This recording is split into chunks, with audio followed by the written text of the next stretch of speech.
Hello guys, in this video we are going to discuss about slab base. Before that, please view the previous video so it will be easy for you to understand. Okay, so here goes a column of ISMB 300. So what does 300 means here? 300 means the overall depth of the section carries an axial load of 1.5 into 10 to the power of 6 Newton. So here what we need to do, we need to design a slab base and concrete pedestal for a column. Take safe bearing capacity of the soil 200 kN per meter square, and M20 grade of concrete is used for concrete pedestal. For ISMB 300, consider, yeah, some properties are there from steel table.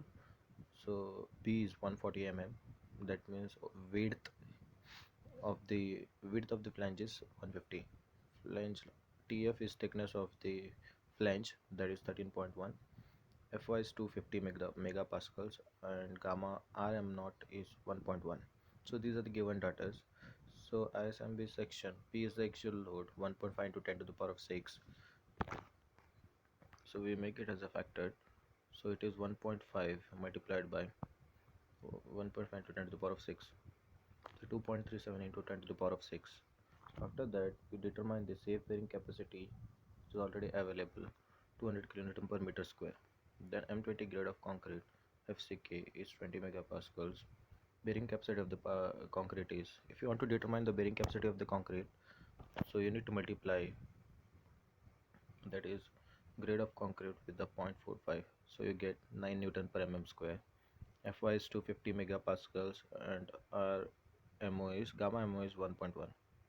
So how to determine the bearing capacity of concrete? You need to know. You have to multiply the grade of concrete with the 0.45. Okay, and the factor loading. So then after that, let's further move on to the further step. Step number 2. The previous one was step number 1. So step number 2 is the calculate the area required for the base plate. So now exactly you need to know what are the parameters in this design. So here you can see, this is the diagrammatical representation. So here you can see, this is what a base plate is. Base plate. This is concrete pedestal. This is ISMB section. Okay, these are the cleat angles, 300, 100 by 100 by 10. So we need to design the base plate. We need to design this concrete pedestal. So that what exactly the new problem talks about. Step number 2 is determine the area required for the base plate. So it means we need to design the area for this base plate. Okay, this is what base plate we need to design. So after determination of area, that is length into width, we can determine the depth of the base plate. So then we can get the overall dimension of the base plate. Okay, so first let's discuss about the length and width. So what is the area required for the base plate? So how we can calculate? The area required for the base plate is calculated by formula PU upon 0.45 FCK. So PU is nothing but the factored load, 2.37 into 10 to the power of 6 divided by 0.45 into 20.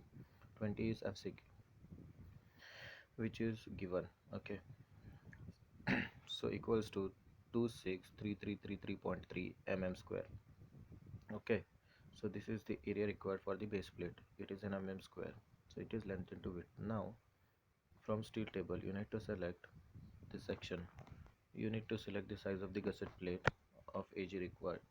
So what exactly it means? So next move towards the